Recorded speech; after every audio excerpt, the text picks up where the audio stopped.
Hello friends, तो कैसे आप लोग। नए ब्लॉग में आप लोग का स्वागत है। ये मेरा मैं अपने घर आ गया हूँ, ये तो सबको बताया था। तो आज मैं अपना गलतियाँ गिनाऊंगा और मैंने क्या डुबा दिया वो भी दिखाऊंगा। तो चलते हैं, ब्लॉग में बने रहिए। सबसे पहले छत पे जाके मैं दिखाता हूँ कि छत से ही दिखेगा वो ज़मीन जो मैंने अपनी गलतियों के कारण मेरी माँ बेच दी। तो चलते हैं। मेरे पापा के हिस्से में मतलब 3.25 कट्ठा का हिस्सा आया था ज़मीन का, जो मेरी गलतियों के कारण 2.5 कट्ठा ज़मीन बिक गया। तो देख सकते हैं आप, यहाँ से लेके यहाँ तक है और टोटल चौड़ाई आपको 31.5 और प्लस 15 फीट ऐड कर लो, टोटल 46-46.5 फीट के करीब चौड़ाई और लंबाई 105 फीट होता है ये है। और यही मकान मैंने आधा अधूरा छोड़ के मतलब जो बनाया था शादी के टाइम, बट पूरा नहीं हो पाया और ये आधा अधूरा रह गया। तो दिखाते हैं, यही है मकान जो पूरा नहीं हो पाया। और मेरे घर के जस्ट बगल में दो चीज़ बहुत इम्पोर्टेंट है, मतलब बहुत अच्छा है, जिसकी वजह से ये गली और क्या बोलते हैं ये कॉलोनी, ये गांव मतलब ज़्यादातर विस्तार क्या बोलते हैं विकसित हुआ था। ठीक है, तो दिखाते हैं।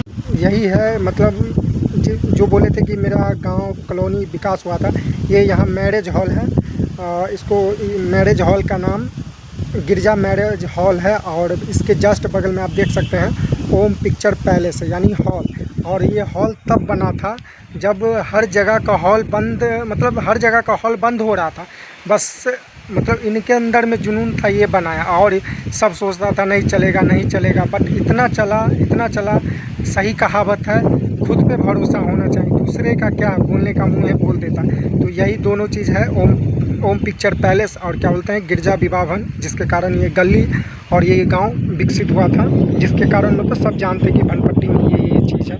तो चलते हैं नीचे और कुछ दिखाते हैं। पोखरी तो आप लोग जानते हैं, तालाब, ये मेरा तालाब था जिसमें मछली पालन करते थे, बट अब नहीं होता मछली पालन और इसमें से तो कुछ हिस्सा बिका गया है पीछे से और थोड़ा सा बचा हुआ है, तो बस अब इसमें कुछ नहीं हो पाता है। और ये गाछ वृक्ष है देखिए तार का, ये भी वीरान पड़ा हुआ है, ना कोई चढ़ता है ना कुछ भी, इससे तार ही उतरता था, बट अब कुछ भी नहीं होता है। तो अभी ये भी वीरान पड़ा हुआ है। और देखिए हर चीज़ में आधा अधूरा छोड़ के चला गया था घर का, मतलब क्या बोलते हैं छत ढला था बट नहीं ढला पाया, वही सब पैसा के कारण झुक जाया था, इसी के कारण कुछ भी नहीं हो पाया। लेकिन चलो ज़िंदगी का दस्तूर है, जो होना रहता है वो हाथ धरा के होता है। यही मेरा घर है, जो लोग बोलते हैं कि कर्ज लेके ही बनाए, उन लोग का मन है बोलता रहता है। यही मेरा घर है। देखिए मेरा जब हालात पूरा ख़राब हो गया था तो माँ यही दुकान खोली थी घर चलाने के लिए। और देखिए बस सिंपल ही बना हुआ है घर। यही जब कर्ज में हम डूब गए थे तो घर चलाने के लिए कुछ तो ज़रूरी होता, तो मेरी माँ यही दुकान खोली थी। और दिखाते हैं, बस ज़्यादा तो नहीं है, इतना ही बड़ा है। और ये एक रूम हुआ, बगल में भी रूम है। और दिखाते हैं, ये देखिए बस इतना ही। और बगल में है कुछ तो दिखाते हैं।